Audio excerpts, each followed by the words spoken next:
Shalom, bien-aimés dans le Seigneur. Shalom encore. C'est notre premier culte de l'année et nous pouvons que vous souhaiter bonne année, meilleurs vœux. Ma prière est que cette année 2020 soit une année où Dieu va encore et encore vous visiter. Amen. Ma prière est que l'homme du Tout-Puissant qui avait couvert Marie, que cette ombre vous couvre, que cette ombre puisse du néant faire naître tout ce qui était fruit de vos espoirs, fruit de vos prières. Amen. Amen. Nous allons partager la parole de Dieu. Merci à nos bien-aimés. Là derrière. Nous prenons nos Bibles et nous partageons la parole de Dieu. Nous commençons par le livre de la Genèse au chapitre 1. Genèse chapitre 1.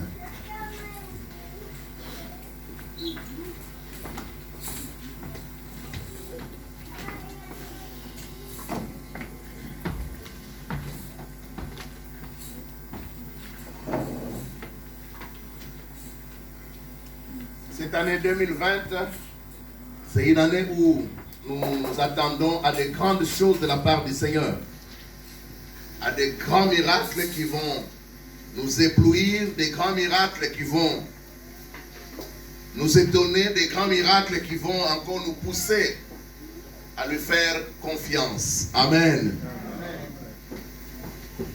Jésus disait toujours à ceux qui l'entendaient qu'il te soit fait selon ta foi. Tout dépend de la foi que tu mets dans la parole qui est prêchée jour après jour. Nous lisons dans Genèse au chapitre 1. Genèse chapitre 1. Et nous lirons les 3 premiers versets. Genèse chapitre 1, nous lisons les 3 premiers versets. Il est dit: au commencement, Dieu créa le ciel et la terre. La terre était informe et vide. Il y avait des ténèbres à la surface de l'abîme. Mais l'Esprit de Dieu planait au-dessus des eaux. Dieu dit que la lumière soit, et la lumière fut. Amen. Amen. Merci, nous pouvons reprendre nos places. Que Dieu vous bénisse. Grande est notre joie de nous retrouver encore ce matin dans la maison de Dieu.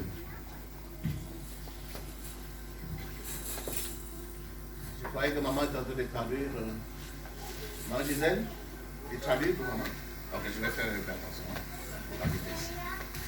Grande est notre joie, disais-je, de nous retrouver dans la maison du Seigneur, qui est la maison de notre Père.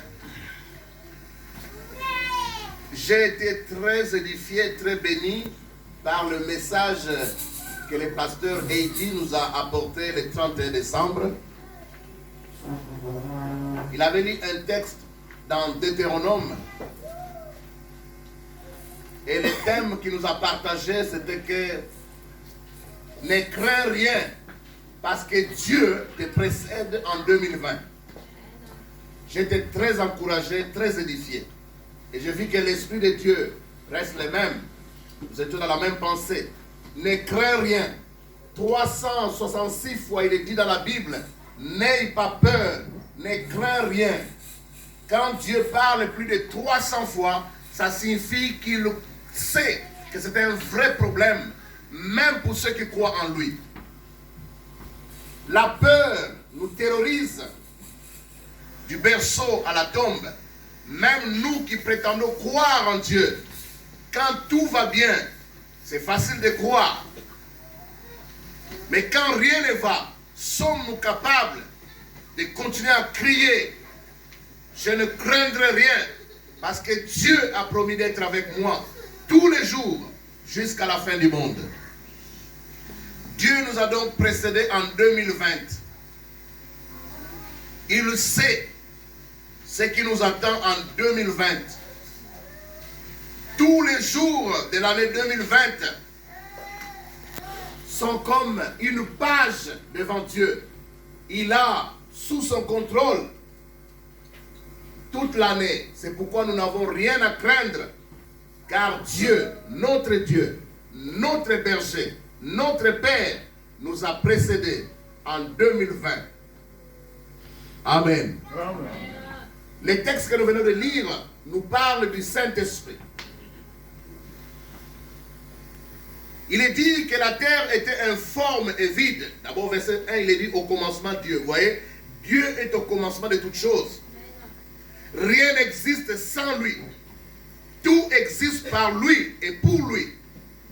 Voilà pourquoi nous sommes des simples intendants, des simples gérants. Parce que tout existe pour lui et par lui. Au commencement, le monde était informe et vide. Il y avait de l'abîme ou des ténèbres aux surfaces de la terre. Et l'Esprit de Dieu, le Saint-Esprit, qui est Dieu, la troisième personne de la Trinité, s'est mouvé au-dessus des eaux. Pourquoi? Parce qu'il n'avait pas encore de demeure, il n'avait pas encore de temple. Voilà pourquoi il s'est mouvé au-dessus des eaux. Il n'avait pas encore d'habitation, il n'avait pas encore de temple, de maison. Et puis il est dit, Dieu dit, le Saint-Esprit dit que la lumière soit et la lumière fut. J'aimerais que vous puissiez réaliser qu'au commencement, Dieu est la fondation de toutes choses. Amen. Si tu ne fais pas de Dieu ta fondation, tu n'as aucun début, aucun commencement, aucune fondation. Tu es comme du sable. Dieu doit être au commencement de tout projet, au commencement de toutes choses. Alors nous pouvons espérer voir du néant sortir quelque chose. Cet esprit de Dieu qui s'est mouvé au-dessus des eaux. Est-ce que ce micro fonctionne bien? Est-ce que vous m'entendez? Ok. Moi, je n'ai pas de retour.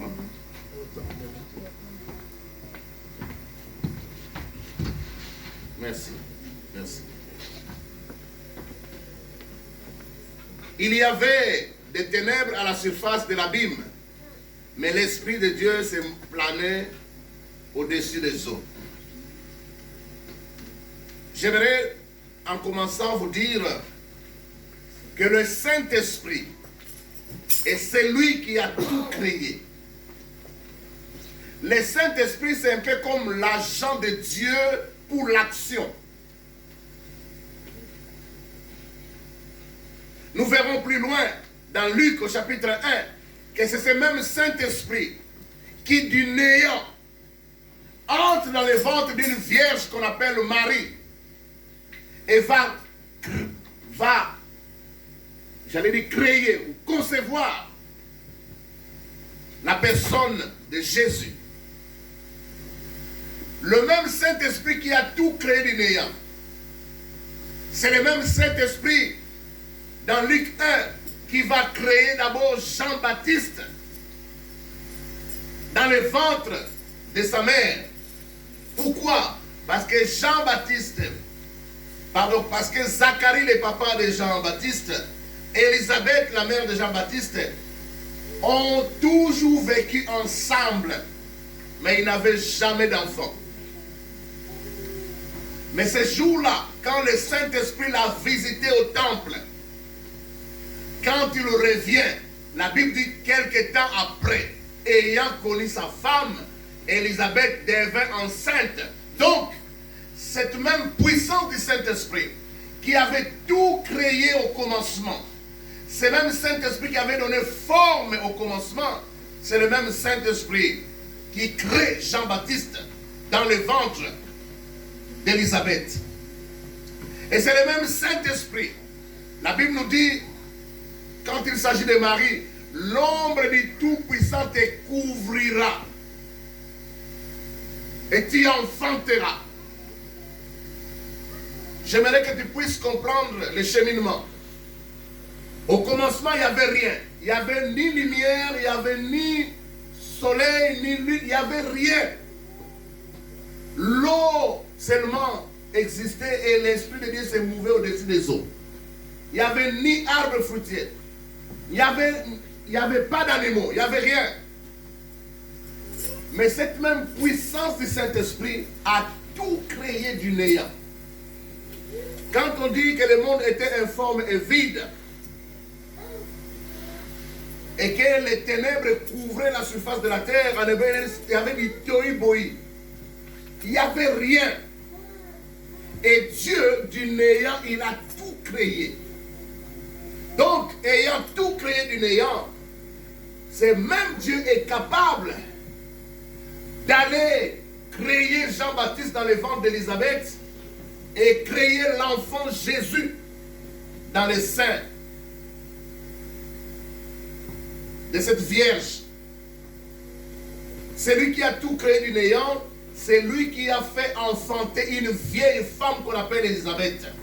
C'est le même Dieu qui a fait enfanter aussi une vierge qu'on appelle Marie. Pourquoi?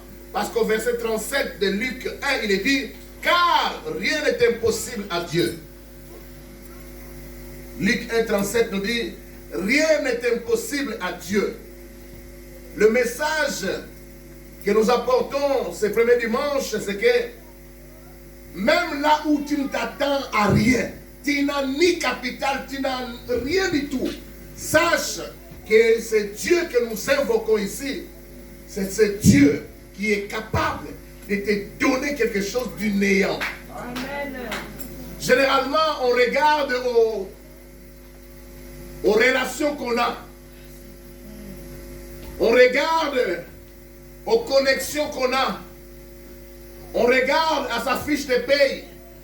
On regarde aux promesses qu'on nous donne. Mais le message de ce matin, c'est que du néant, sans promesse, sans espoir de quoi que ce soit, du néant, Dieu va tout créer. Attends-toi donc au miracle de Dieu. Parce que Dieu n'est pas limité à quelque chose qui existe déjà. Même du néant, il peut tout créer. C'est pourquoi, dans le ventre de Marie, qui est une vierge, c'est du néant que Jésus existe dans le ventre de Marie. Comme ça a été dans la Genèse. Pourquoi? Parce que rien n'est impossible. Nous avons vu la puissance du Saint-Esprit à la création. Nous avons vu la puissance du Saint-Esprit à la conception, même de la personne de Jésus et de Jean-Baptiste. Nous allons encore voir la puissance du Saint-Esprit dans la résurrection de Jésus. Romains chapitre 1, verset 4. Le Saint-Esprit est avec nous tous les jours, jusqu'à la fin du monde. Quand nous disons que Dieu a promis de ne jamais nous abandonner, qu'il serait toujours avec nous jusqu'à la fin du monde, Dieu est invisible, mais il vit en nous par son esprit. Voilà pourquoi nous ne sommes jamais seuls. Il est toujours avec nous. Lisez avec moi le verset 4 de Romains chapitre 1. Il est dit dans ma version, peut-être que nous lisons à partir du verset 3 pour avoir l'idée du contexte. Je lis à partir du verset 1. Paul, serviteur du Christ Jésus, appelé à être apôtre, mis à part pour l'évangile de Dieu. Cet évangile, Dieu l'avait promis auparavant par ses prophètes dans les Saintes Écritures. Vous savez, plus de 4 siècles avant la naissance de Jésus, les prophètes d'Israël parlaient de lui, spécialement Ésaïe. 400 ans avant, il parlait déjà de la naissance de Jésus. Il concerne son fils, né de la descendance de David, selon la chair. Soulignez le verset 4. Et déclaré fils de Dieu avec puissance, selon l'esprit de sainteté, par sa résurrection d'entre les morts. Amen. Nous pouvons reprendre nos places. Dieu a déployé sa puissance pour tout créer du néant. Là où rien n'a existé, par son esprit, il a fait exister le soleil, la lune. Vous pouvez lire dans Genèse au chapitre 1. Il a commencé à appeler chaque chose. Et les choses qui n'existaient pas venaient à l'existence. Il a tout créé du néant. Il a tout créé du néant. Il a appelé à l'existence les choses qui ne sont pas, comme si elles étaient déjà. Il nommait seulement que la lune soit, et la lune était là. C'est beau. C'est très beau.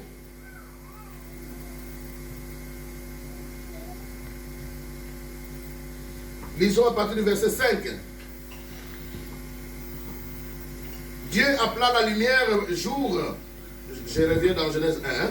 Dieu appela la lumière jour et appela les ténèbres nuit. Il y eut un soir, il y eut un matin. Ce fut un jour.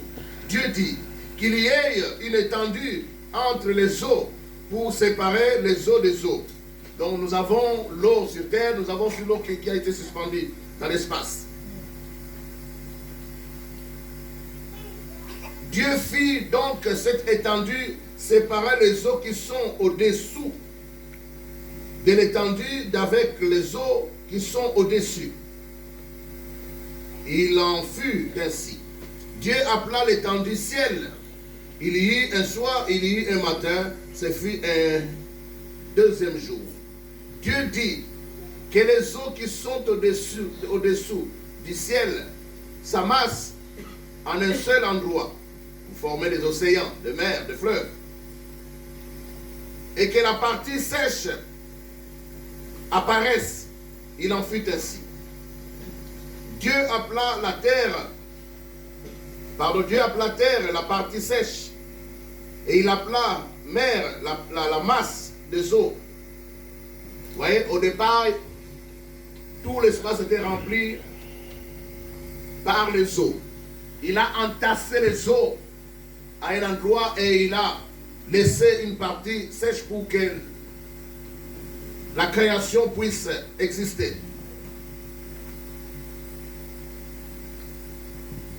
10. Dieu appela terre la partie sèche et appela mer la masse des eaux.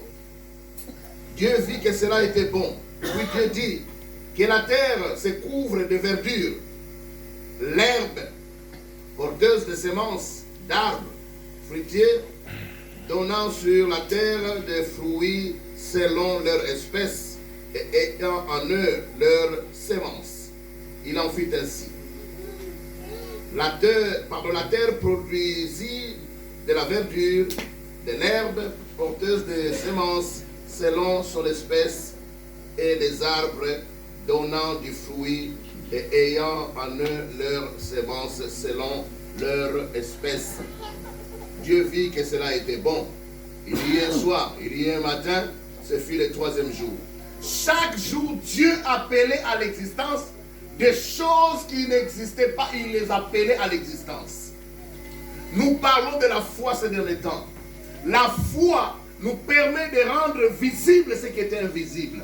La foi nous permet d'appeler à l'existence des choses qui ne sont pas comme si elles étaient déjà.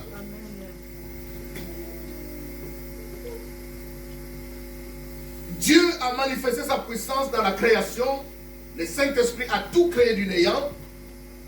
C'est pourquoi tout génie qui existe, tout savant qui existe, il n'utilise que 10% de son cerveau. Dieu est au sommet de toute la connaissance et de la science. Tout ce que les génies aujourd'hui, tout ce qu'on appelle savants aujourd'hui peuvent fabriquer, ils partent à partir de ce que Dieu a déjà créé. Personne ne crée comme Dieu a fait, du néant. Elohim bara, le verbe bara c'est une seule fois. Dieu a créé une seule fois du néant. Tout ce qui existe, existe à partir de ce que Dieu a déjà créé. Aucun homme ne peut se comparer à Dieu. Et Dieu manifeste encore sa puissance par la résurrection de Jésus d'entre les morts. Vous savez, quand Lucifer, Satan, l'ennemi, a compris que le Messie était venu pour sauver l'humanité, il s'est dit, je vais tout faire pour le faire crucifier. Et il a fait crucifier Jésus. croyant qu'il avait vaincu. Quand Jésus a été crucifié, les serviteurs de Satan disaient, tu as sauvé les autres, sauve-toi et nous croirons en toi. Si tu es vraiment le fils de Dieu, le fils de David comme tu disais, descends de la croix. Jésus avait toute la puissance pour descendre de la croix. Il n'est pas descendu de la croix. Ce qui retenait Jésus à la croix, ce ne sont pas les clous, mais l'amour qu'il avait pour toi et pour moi. Parce qu'il savait que le salut vient de la croix. Il devait verser son sang pour que ce sang puisse apaiser la colère de Dieu et que Dieu puisse pardonner nos péchés pour que nous soyons encore en relation avec lui. Et il est donc resté à la croix. Il a été enseveli, c'est-à-dire il a été enterré. Mais le troisième jour, la Bible nous dit, il a été déclaré fils de Dieu. Avec puissance. C'est le Saint-Esprit qui a sorti Jésus du tombeau. La même puissance que Dieu avait utilisée pour tout créer du néant. C'est la même puissance qu'il utilise pour concevoir Jésus dans le ventre de Marie, pour concevoir Jean-Baptiste dans le ventre d'Élisabeth. C'est la même puissance du Saint-Esprit que Dieu utilise pour sortir Jésus du tombeau. Quand Satan a fait condamner Jésus, il croyait que c'était la victoire. C'était la fête en enfer. We got him, comme on dit quand on a tué Osama Ben Laden. On l'a eu. Encore Donald Trump vient de tuer notre général en Irak là-bas. Les vrais terroristes, ils vont terroriser les populations qui étaient tranquilles. Mais en même temps, ils cherchent des terroristes. Ils disent souvent, on l'a eu, on l'a eu. On l'a eu, on l'a eu. Mais eux qui croyaient avoir eu Jésus, Jésus, pendant les 2 jours qu'il a fait dans les tombeaux, il n'a pas croisé les bras, il n'était pas endormi. La Bible nous dit qu'il est allé libérer tous les croyants de l'ancienne alliance. Tous ceux qui avaient cru en Jésus avant son incarnation. Parce que Jésus reste le centre de l'histoire, le centre de l'humanité. Les croyants de l'Ancien Testament sont sauvés par le Messie. Les croyants du Nouveau Testament sont sauvés par le même Messie. Les croyants de l'Ancien Testament sont sauvés par le Messie qui allait venir. Ils avaient la foi à un Messie, à un Sauveur à venir. Nous, qui vivons plus de 2000 ans après, nous croyons au même Messie qui a vécu il y a 2000 ans. Il reste le centre de l'histoire. Et donc, quand Lucifer croyait qu'il a eu Jésus et que c'était fini pour lui et que tout espoir était fini, Jésus était en train de travailler. Il était en train de libérer tous les croyants de l'ancienne alliance. Quand vous lisez les Écritures, dans l'ancienne alliance, ils avaient une croyance. Tous ceux qui mouraient dans la foi, tous ceux qui étaient justes devant Dieu, depuis nos ancêtres, jusqu'à quand le Messie est arrivé, quand les croyants mouraient, ils allaient dans ce qu'on appelle le sein d'Abraham. C'est comme une salle d'attente en attendant qu'on entre au paradis. Et cette salle d'attente, selon les Écritures, a 2 compartiments. Il y a le sein d'Abraham, là où les justes sont recueillis. Quand quelqu'un meurt dans le Seigneur, dans l'ancienne alliance, il va dans le sein d'Abraham, où il est consolé, où il se repose de ses travaux. Mais les méchants, ils entraient dans l'antichambre de la géhenne. La géhenne, c'est sous forme d'incinérateur. Dans l'ancien temps, il n'y avait pas d'incinérateurs comme on a aujourd'hui. Alors pour brûler les immondices, les déchets, à la sortie ou à l'entrée de chaque ville, il y avait comme un feu qui ne s'éteignait pas. C'est là qu'on jetait tous les déchets. Et quand la Bible parle de la géhenne, la Bible parle de cet endroit-là où le feu brûle continuellement parce qu'on jette tout le temps de déchets. Le feu ne s'éteint pas. Et Jésus prend l'image de cette géhenne, de cet incinérateur, pour expliquer la souffrance qui attend ceux qui ne meurent pas dans le Seigneur. Le mot enfer n'est pas dans la Bible. On parle de la géhenne. Géhenne, c'est-à-dire ces lieux-là où on brûlait les immondices, où on brûlait les déchets, et il y avait un feu qui brûlait continuellement. Et donc, dans l'ancienne alliance, il y avait une croyance que dans le sein d'Abraham, il y avait 2 chambres, 2 salles d'attente. Il y avait une salle d'attente qu'on appelle le sein d'Abraham. Quand vous lisez dans les évangiles, l'homme riche et le pauvre Lazare, les 2 ils sont morts. Mais le pauvre Lazare, ce n'est pas parce qu'il était pauvre qu'il est allé dans le sein d'Abraham, mais c'est parce qu'il avait la foi en Dieu. Il ne faut pas croire que les pauvres, tous les pauvres iront au ciel. Il y a des pauvres qui iront en enfer, parce qu'ils sont pauvres mais ils sont méchants. Il y a des riches qui iront au ciel, parce que dans leur richesse, ils sont riches pour Dieu et pas pour eux-mêmes. Alors, dans cette parabole, le pauvre Lazare a été recueilli dans le sein d'Abraham. L'homme riche était dans la géhenne, c'est-à-dire dans ce que nous appelons enfer, cet endroit de tourment. Imaginez que vous soyez comme un déchet qu'on met au feu, mais un feu qui ne s'éteint pas. Alors on montre l'homme riche en train de brûler dans la géhenne. Il nous supplie Père Abraham, parce qu'il a vu Père Abraham et le pauvre Lazare. Il dit, fais tout pour que moi je vienne là-bas. Abraham lui a dit, il y a une grande séparation entre vous et nous. Pour être dans le sein d'Abraham, dans l'ancienne alliance, il faut avoir marché avec Dieu, comme Enoch marchait avec Dieu. Alors, ta place est dans cette salle d'attente. Une salle d'attente avant d'entrer au paradis proprement dit. C'est pourquoi Jésus, quand il parle au brigand à la croix, il dit, aujourd'hui, tu seras avec moi au paradis. Tu ne vas plus passer par les seins d'Abraham. Tu vas aller avec moi au paradis. Et quand il est là les 2 jours, il est en train de libérer tous les croyants qui sont morts dans la foi, mais qui étaient encore captifs dans les seins d'Abraham.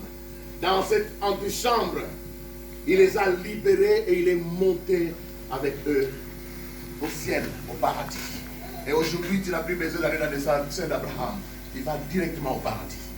Amen. Amen. Amen. Amen. Et donc, c'est la même puissance du Saint-Esprit qui a tout créé du néant. Cette puissance qui a créé Jésus dans le ventre de Marie, qui a créé Jean-Baptiste dans le ventre d'Élisabeth. C'est le même Saint-Esprit, c'est la même puissance qui sort Jésus du tombeau. Si Jésus n'était pas sorti